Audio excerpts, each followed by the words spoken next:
الحمد لله. الحمد لله حمدا يوافي ما تزايد من النعم، والشكر له على ما أولانا من الفضل والكرم. لا نحصي ثناء عليه هو كما أثنى على نفسه، ونسأله سبحانه وتعالى اللطف والإعانة في جميع الأحوال وحال حلول الإنسان في رمسه. والصلاة والسلام الأتمان الأكملان على خير الأنبياء والمرسلين سيد الأولين والآخرين، من بعثه الله رحمة للعالمين، حبيبنا ومولانا وقدوتنا وقرة أعيننا المصطفى الأمين، صلوات ربي وسلامه عليه وعلى آله وصحابته والتابعين ومن اتبعهم بإحسان إلى يوم الدين. ثم أما بعد، معاشر المؤمنين، أوصيكم ونفسي بتقوى الله عز وجل، فتقوى الله ما جاورت قلب امرئ إلا وصل، ومن يتق الله يجعل له مخرجا ويرزقه من حيث لا يحتسب. اللهم إنا نسألك أن تجعلنا من عبادك المتقين، وأن تحشرنا مع عبادك المتقين، وأن توفقنا للتقوى، إنك سميع قريب مجيب الدعاء. أحبابي الكرام، في هذه الجلسة المباركة المحفوفة بالعناية الإلهية الربانية، نتضرع إلى المولى عز وجل أن يقضي لنا ولكم جميع الحاجات والأغراض، وأن يحفظنا وإياكم من جميع الآفات والأمراض، وأن يبارك لنا في مجلسنا هذا، أن يجعله مجلس خير وبركات وبشارات، إن ربنا سميع قريب مجيب الدعوات. أحبابي الكرام، لا شك أن هذا المجلس مجلس خير، مجلس بركة، مجلس ربح دنيوي وأخروي، مجلس من المجالس التي تبحث عنها الملائكة، والملائكة لا تبحث إلا على المجالس الطيبة، إلا على مجالس الذكر. يقول الحبيب صلى الله عليه وسلم موضحا هذا المعنى: إذا مررتم برياض الجنة فارتاعوا. إذا مررتم برياض الجنة فارتاعوا. قالوا يا رسول الله وما رياض الجنة؟ قال حلق الذكر. إذن حلق الذكر من رياض الجنة، بل هي رياض الجنة. والرياض هو المكان الذي تكون فيه الراحة والطمأنينة والسكينة. وكذلك هذا المجلس، مجلس الذكر، مكان تكون فيه الراحة والطمأنينة والسكينة. لماذا؟ لأنه مجلس ذكر الله، والله سبحانه وتعالى يقول: ألا بذكر الله تطمئن القلوب، ألا بذكر الله تطمئن القلوب. والمراد بقوله صلى الله عليه وسلم فارتعوا، أي استفيدوا من خيرات وبركات هذا المجلس. فكما يستحب الذكر، يستحب كذلك الجلوس في حلق الذكر، كما قال الإمام النووي رحمه الله تعالى في كتابه الأذكار. وقد تظاهرت الأدلة على ذلك، هناك الكثير من الأدلة يستدل بها على استحباب الجلوس في حلق الذكر، ومنها هذا الحديث الذي سمعتم.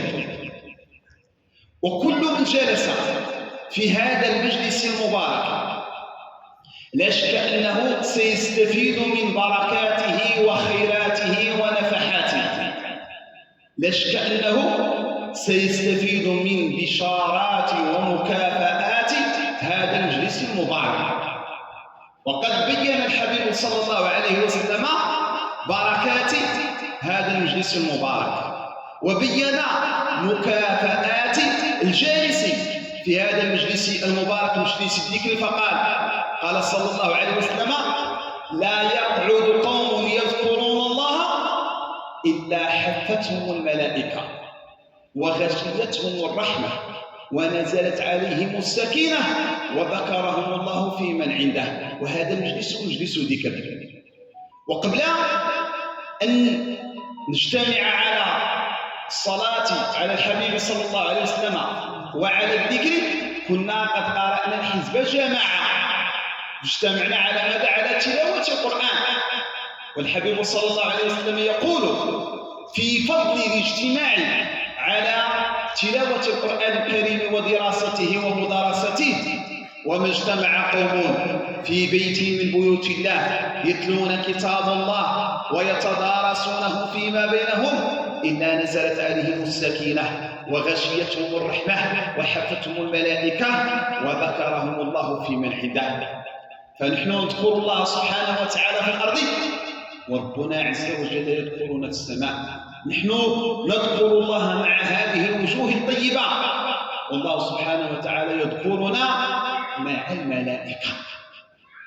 بل إن هذا المجلس يجب علينا أن نبحث عنه، ويجب علينا أن ننتظره، ويجب علينا أن نجمع له الهمة لأجل الاستفادة من خيراته، أن نكون على أحسن الأحوال وأكملها. ونحن في هذا المجلس، مجلس الذكر، فإن أفضل حال يكون عليها العبد المسلم هي ماذا؟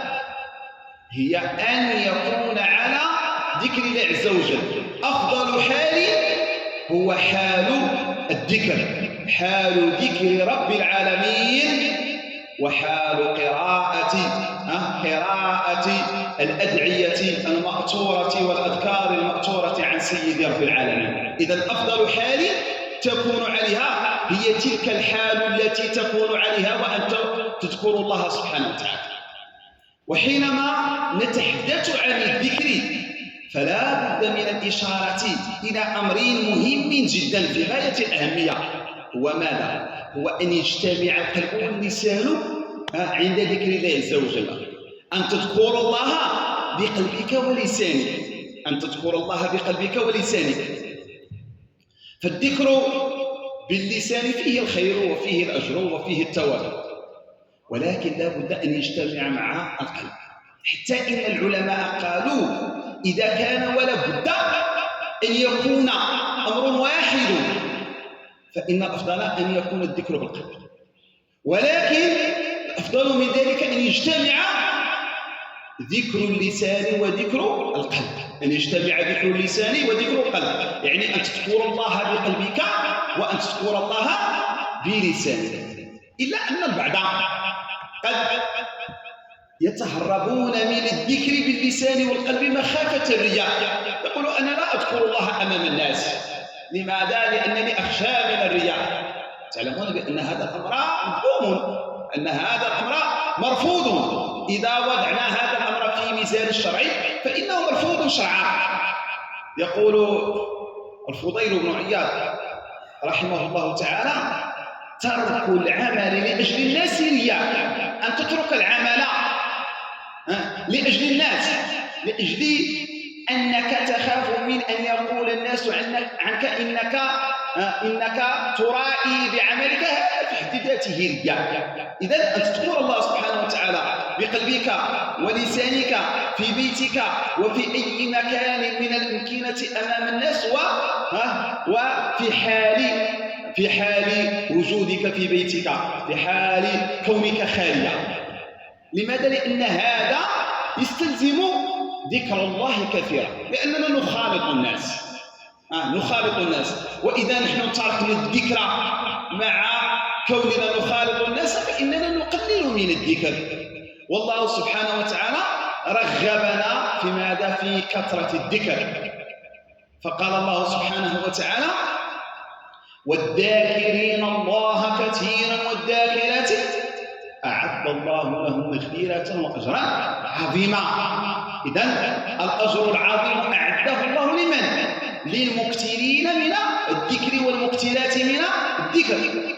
وحينما يأمر بالذكر فإنه يأمر بالذكر على وجه الكثرة، حيث قال الله سبحانه وتعالى: يا أيها الذين آمنوا اذكروا الله ذكرا كثيرا. يا أيها الذين آمنوا اذكروا الله ذكرا كثيرا. ويقول الحبيب صلى الله عليه وسلم مبينا هذا المعنى: سبق المفردون بتشديد الراء، الصحابة رضي الله عنهم يتساءلون عن المفردين. من هم المفردين؟ من هم المفردون الذين سبقوا؟ ما هي أعمالهم وما هي صفاتهم وماذا كانوا يفعلون؟ قال رسول الله صلى الله عليه وسلم: الذاكرون الله كثيرا والذاكرات. إذن أحب. يقول الحبيب صلى الله عليه وسلم، يقول الرسول صلى الله عليه وسلم: سبق المفردون. قالوا: يا رسول الله وما المفردون؟ قال: الذاكرون الله كثيرا والذاكرات.